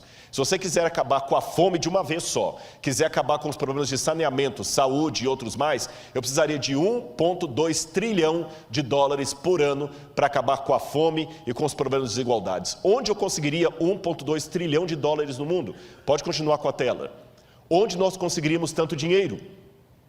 Talvez aqui esteja o ralo social humano. Segundo dados da ONU, o tráfico de drogas, não o seu combate, o tráfico de drogas movimenta 300 bilhões por ano. A prostituição é o segundo maior negócio do mundo, com cerca de 108 bilhões por ano. Volta para mim. O tráfico de drogas movimenta 300 bilhões por ano. Você pode falar, tá, mas eu não participo do tráfico de drogas. Você não participa do tráfico de drogas, mas fica enaltecendo aquele jogador que é usuário costumado de drogas e não vê problema em que seu filho consuma os discos, ou o youtuber que é usuário de drogas e fica defendendo liberação da maconha. Esse youtuber também está ajudando, está contribuindo com os 300 bilhões de dólares que é gasto só com tráficos de drogas. Não pense no tráfico de drogas só no rei do morro, que está ali, no chefe do narcotráfico. Há tráfico de drogas correndo à torta e à direita, com um monte de pessoas midiáticas que defendem isso na mídia. Filmes que olham como tudo sendo normal. Está na hora dos irmãos voltarem a ser um pouco mais conservadores. Filmes como, até esqueci o nome, aquele de motoristas que ficam dirigindo para cima e para baixo. Velozes e Furiosos. Isso não é filme para cristão assistir. E não sejamos hipócritas, não é entretenimento, isso mexe com você. Você gostaria de morar num condomínio que aqueles motoristas loucos daquele filme ficam passando na rua em alta velocidade? Não. Então não deixe o seu filho ficar assistindo isso e aprendendo. E os joguinhos de internet que só incentivam isso.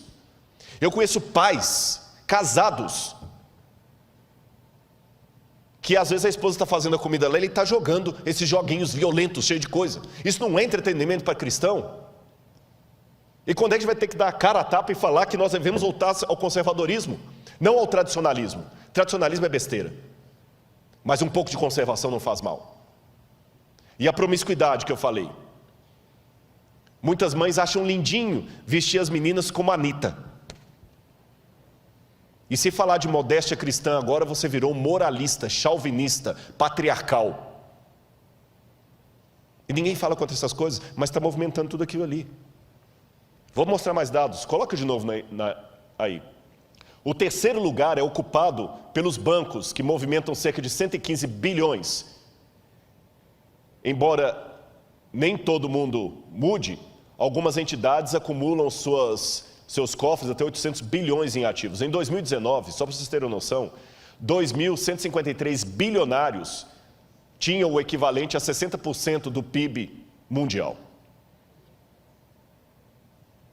Em quarto lugar, você tem jogos de azar. Somente a Espanha gasta 35 bilhões por ano. E tem a indústria do cinema que alimenta tudo isso. E tem a indústria do entretenimento que alimenta tudo isso. E alguém pode falar, tá, e as religiões também?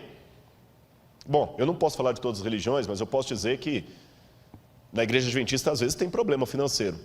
Eu já vi vários. Mas quando o pastor é descoberto, ele é demitido sumariamente. Nunca mais é reingressado ao ministério. Se houve alguma exceção à regra, pode ter sido que tenha havido. Não estou negando. Pode ter sido o caso de algum pastor adventista que passou a mão e por padrinhamento tem ficado? Pode ter sido. Mas não é a regra. Não é a regra. Eu já vi alguns passando a mão até ser descoberto. Tanto é que a igreja tem o auditor. Não estou dizendo que a igreja adventista é a fina flor dos flores feno. Não, eu convivo nela. Eu sei que há problemas. Quer um exemplo de problema na igreja? Está falando para você aqui agora. Está um problema da igreja falando para você aqui agora. Convive comigo, você vai ver que eu tenho muitos problemas. Mas eu sei que a igreja não brinca. E o dízimo não fica na igreja local. O dízimo é distribuído. E lá tem a percentual, e vocês podem pegar na internet, peguei na internet, como é que o dízimo é distribuído, quanto que vai para cada canto. Essa igreja aqui não fica um centavo do dízimo nessa igreja. Ela partilha com todos os outros. Por isso que qualquer pastor adventista pode ter o mesmo salário, quer ele seja pastor de uma igreja grande como essa, cheia de empresários, ou seja pastor de uma igreja desse tamanhozinho. O que diferencia, é lógico, são os auxílios, porque você não quer comparar o aluguel de alguém que mora em Brasília com o aluguel de alguém que mora em Jequié. Vocês entenderam? Eu não ganho pontos a mais, o pastor Douglas tem doutorado. Compara o preço do salário de um diretor, de um pró-reitor, compara o salário de um pró-reitor de uma universidade pública aí com o salário dele. Eu ganho mesmo tanto que ele. Ele não é meu chefe diretamente, mas indiretamente é, porque no guarda-chuva eu sou professor, ele é diretor, mas o meu salário é o mesmo do meu chefe, que tem o mesmo cargo que ele. O meu salário é o mesmo do reitor dessa escola. O meu salário é o mesmo do pastor Toninho, que é o diretor da Novo Tempo, que se fosse um executivo, estaria ganhando aí pelo menos uns 35. Uma vez eu perguntei para uma empresária, se ele fosse... 35 mil é o que ele ganharia para começar. E ele não aceitaria. E pode ter certeza, o salário de um pastor está bem longe disso. Então, há problemas financeiros na igreja adventista? Há. Até serem descobertos. Que a hora que é descoberto, o camarada... Entenderam? E eu sou dizimista. Eu posso falar porque eu devolvo meu dízimo. Devolvo meu dízimo e mais ainda, eu tenho a felicidade de dizer que alguns soldos que eu tenho, vai tudo para o NASP, não fica nada no meu bolso. Porque eu assino todos os anos uma declaração de interesse de conflito e quando, por exemplo, eu dou consultoria para um canal de TV, para um documentário, para uma coisa, o que pago não vem para o meu bolso. Eu já assinei e é de bom grado e falo perante todo mundo para ouvir. Eu recebo alguma coisa que vem de outras fontes e não vem para o meu bolso, vai tudo para o NASP. O NASP faz uma poupançazinha, a gente construiu um museu de arqueologia. Eu vivo exclusivamente do salário de professor. Tá bem? E mesmo que houver problemas, eu não sei nadar, mas eu aprendi uma coisa, se alguém estiver afogando, não pule, serão 2 mortos ao invés de 1. Se o outro rouba e você, por causa disso, também não devolve o que pertence a Deus, são 2 ladrões que Deus vai cobrar. O que não usou bem os dízimos e você que não devolveu. Agora, a sociedade está entrando ralo abaixo. E se a gente economizasse um pouco em pornografia, jogos de azar e outras coisas mais, e desperdício de comida, nós teríamos dinheiro para saciar a fome no mundo, porque só de desperdício de comida são 750 bilhões de dólares todo ano. É por isso que temos aqueles contrastes. E não venham falar que eu estou com gordofobia, que agora tudo você tem que tomar cuidado. Estou apenas mostrando o contraste de uns passando fome e outros. Agora consideremos mais alguns textos para eu terminar. Ellen White de novo. O tempo de graça não durará muito mais. Deus está retirando da terra sua mão refreadora. Por longo tempo ele tem falado a homens e mulheres mediante a atuação de seu Espírito, mas eles não têm atendido ao seu apelo. Agora está falando ao seu povo por meio de seus juízos. Será que o Covid já não é uma demonstração dos juízos de Deus? Por que a gente tem medo de falar isso?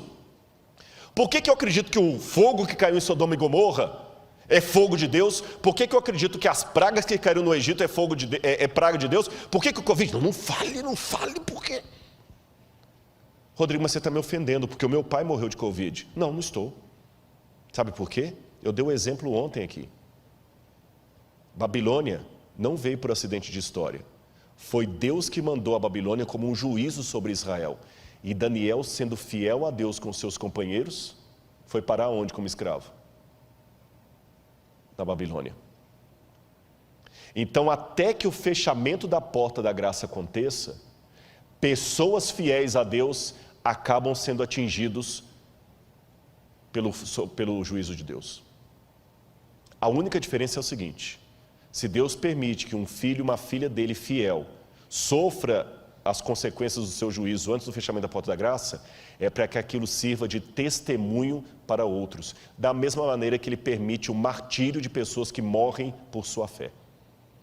Então, se o seu pai, se a sua mãe é uma pessoa fiel a Deus, e Deus não impediu que ele morresse de Covid, leia da seguinte maneira: Deus não impediu que o seu pai morresse de Covid, como também não impediu que o apóstolo Paulo morresse degolado, mesmo sendo tão fiel a Deus. Deus permitiu que o seu pai morresse por causa desse vírus que veio da China, como permitiu que Daniel fosse para a Babilônia. Mas o fato de Daniel sofrer o revés da Babilônia não significa que a Babilônia não era um juízo de Deus sobre o seu povo. Entendeu minha comparação? Ficou esclarecido? Será que o Covid não é mais um dos juízos que Deus está permitindo para nos acordar? Vamos continuar aqui. Olha as pragas do fim. Depois você vai ler em sua casa Apocalipse 16, vai falar das pragas. Mas o que me chama a atenção são duas coisas. Em primeiro lugar, Apocalipse 11, verso 18, fala que é chegado o tempo para destruíres os que destroem a terra. Há 2000 anos Deus falou que o ser humano ia chegar a uma situação de poder destruir a terra. E quando ele vai falar das pragas, Deus coloca as pragas numa linguagem muito interessante. Ele fala que os rios se tornarão como sangue de morto. Como é sangue de morto? É vermelho? Sangue de morto é escuro, é fétido, é quase coagulado. Como estão os rios? Como é que está o Tietê? Como é que está o Pinheiros?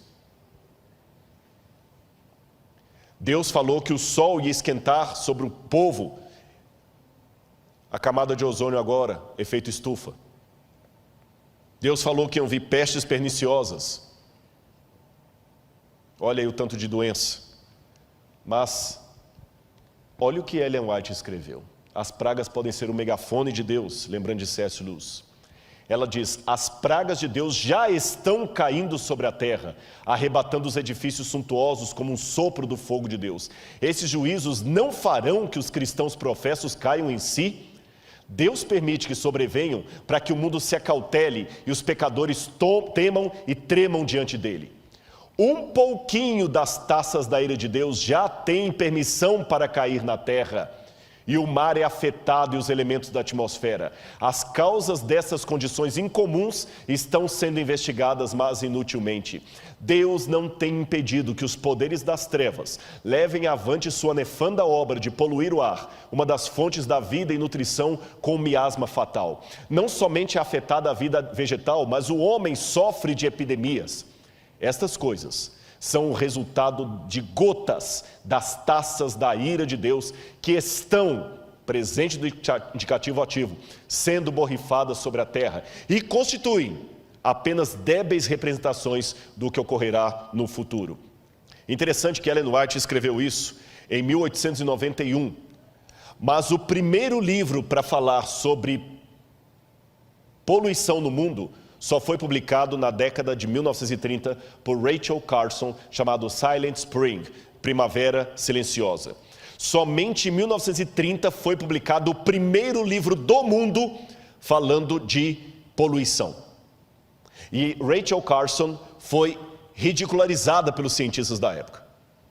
Só que 70 anos antes de Rachel Carson, Ellen White usava pela primeira vez a palavra poluição na natureza. Deixe-me esclarecer uma coisa aqui sobre as pragas. Preste atenção. As pragas de Apocalipse 16 possuem uma assinatura que só Deus pode dar. Mas elas não retiram a coautoria do diabo e do homem, porque as pragas saem do santuário. Apocalipse 16 está dividido em duas partes. A primeira, segunda, terceira e quarta praga são sofrimentos durante o tempo de angústia. A quinta, a sexta e a sétima envolvem os livramentos do povo de Deus. Também gostaria de esclarecer que essas pragas, pelo menos as primeiras delas, são literais ou pelo menos são da mesma natureza histórica das pragas do Egito. E essas pragas cairão sem mistura de misericórdia depois que a porta da graça se fechar. Mas antes que a porta da graça se feche, Deus já está permitindo que algumas gotas dessas pragas caiam ainda mescladas de misericórdia para ver se eu e você nos acordamos. E todo mundo pergunta, até quando vamos usar máscara? E eu pergunto, até quando vamos ser teimosos no pecado para ficar nesse mundo? E como Satanás prepara o terreno? De muitas maneiras, alienação, cria alienação, glutonaria, intemperança, que as pessoas não conseguem raciocinar direito, síndromes psíquicas, excesso de informação e pouco conhecimento, síndrome do pensamento acelerado, que falou Augusto Cury, causas, distúrbio psíquico, excesso de informações, paranoia do consumo da estética, consumismo excessivo, incentivo ao consumismo, não comemos para nos alimentar, não nos vestimos para nos cobrir. Temos mais do que precisamos e ainda assim estamos famintos, sedentos, ignorantes. Geração rebelde sem causa. Cria uma geração que torna os pais, líderes e mais velhos reféns dos caprichos de uma juventude que não está mais acostumada com frustrações. O medo de ofender não deve ofuscar o dever de falar a verdade. Cria um Jesus apaixonado. Músicas gospel que estão transformando Jesus num adolescente apaixonado. Jesus vive fazendo declarações de amor e implorando a nossa aceitação. Ele não demanda nada, pelo contrário, ele promete tudo se aceitarmos o seu pedido de namoro. Jesus agora é um bobo apaixonado, não mais um Deus querendo nos salvar. Visões unilaterais de Cristo. Não basta dizer coisas bonitinhas sobre Jesus, precisamos acentuar quem ele era, o que ele ensinou. Usam tons agressivos apenas com a tradição da igreja, mas macio com o secularismo, que também é um erro. Vivemos numa troca da ética pela estética. Jesus curou pessoas e perdoou pecados, mas ele também pegou o chicote e mostrou a sua ira no templo. Ficar mostrando só o Jesus bonzinho sem o Jesus do chicote não adianta.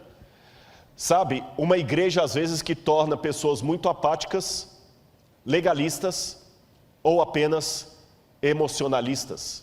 Crise externa, crise interna. Para a sabedoria humana, tudo isto agora parece impossível, mas ao ser retirado dos homens o Espírito de Deus, o qual tem o poder de reprimi-los, e ao ficarem eles sob o governo de Satanás, que odeia os preceitos divinos, hão de acontecer coisas estranhas.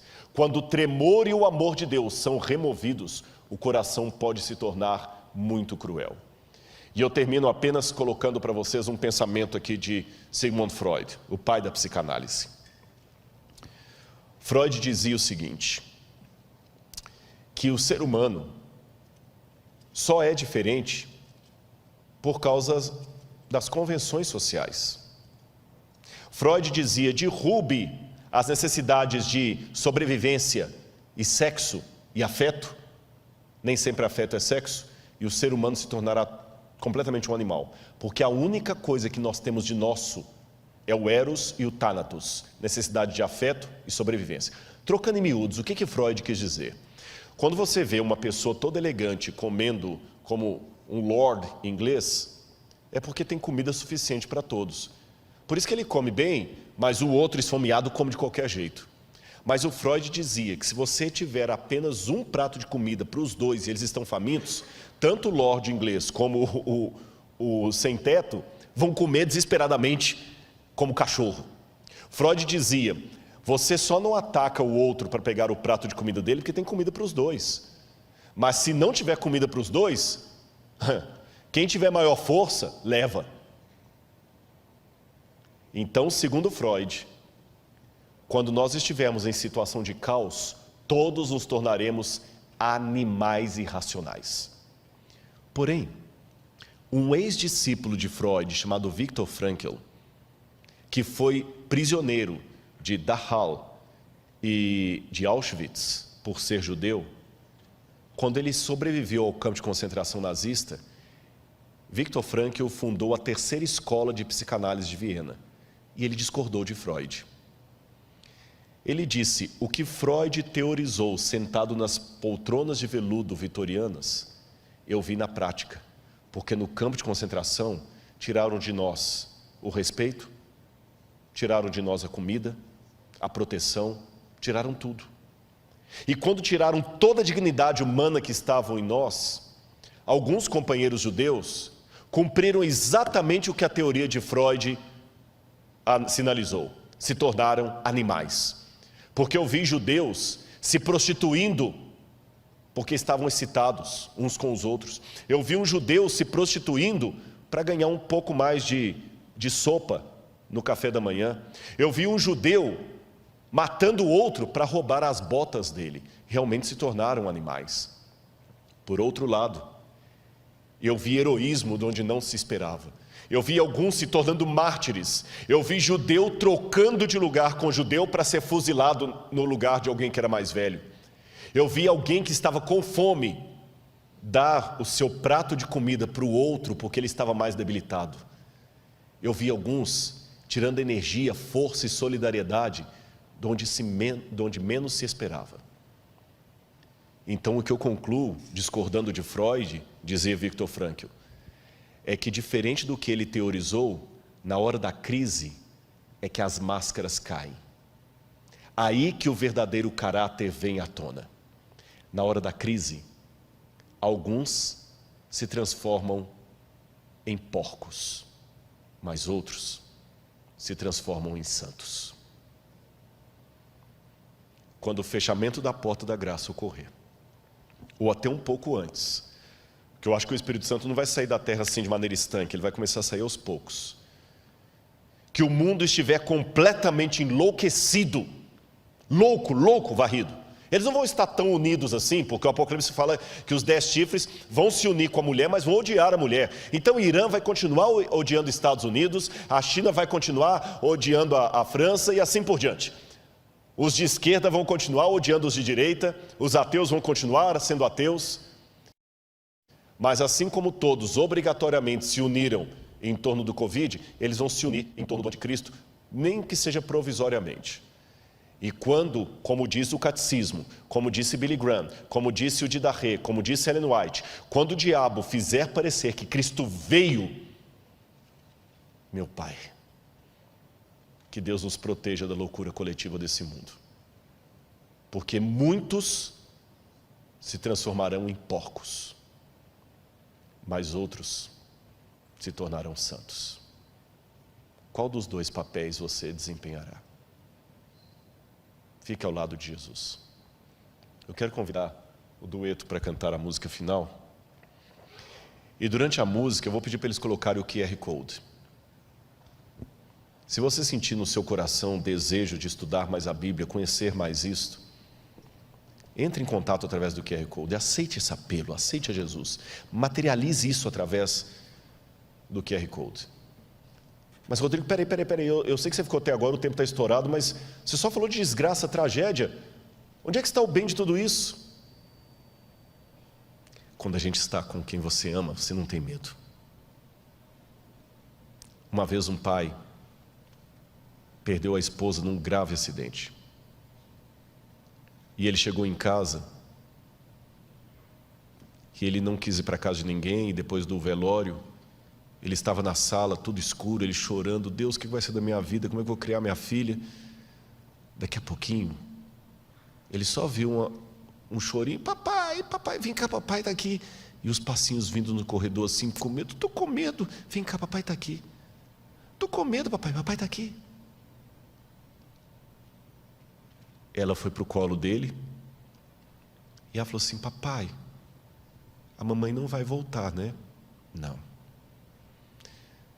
Eu estou com tanto medo, papai. Eu tenho medo do escuro. Sim, mas papai está aqui. O senhor está aqui.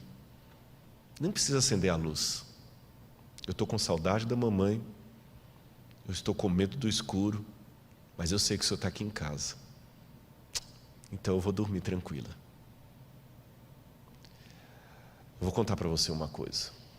Quando ele colocou a filhinha de volta na cama, ele virou para Deus e fez a mesma oração. Pai, estou com medo, está escuro, eu não posso ver o seu rosto, mas eu sei que o Senhor está aqui. E é essa oração que depois da música eu vou querer fazer com você. Eu estou com medo. Estou com medo. Não pense que é fácil falar as coisas que eu tenho falado aqui. Eu tenho medo de um monte de coisa. Tenho medo da lacração. Tenho medo de não entenderem. Tenho medo de perder quem eu amo. E para piorar, eu não consigo ver o rosto de Deus. Mas Ele fala ao meu coração, filho, eu estou com você. Ele fala através das pessoas que vêm me dar testemunho. Rodrigo, obrigado, sua mensagem serviu para mim. Então, eu posso virar para Ele e falar, Senhor, está escuro nesse mundo, eu não posso ver o Teu rosto, e estou com medo, mas eu sei que o Senhor está comigo. se for preciso, eu vou enfrentar o tempo de angústia. E quero ter você comigo. Confia em Deus. Confia em Deus.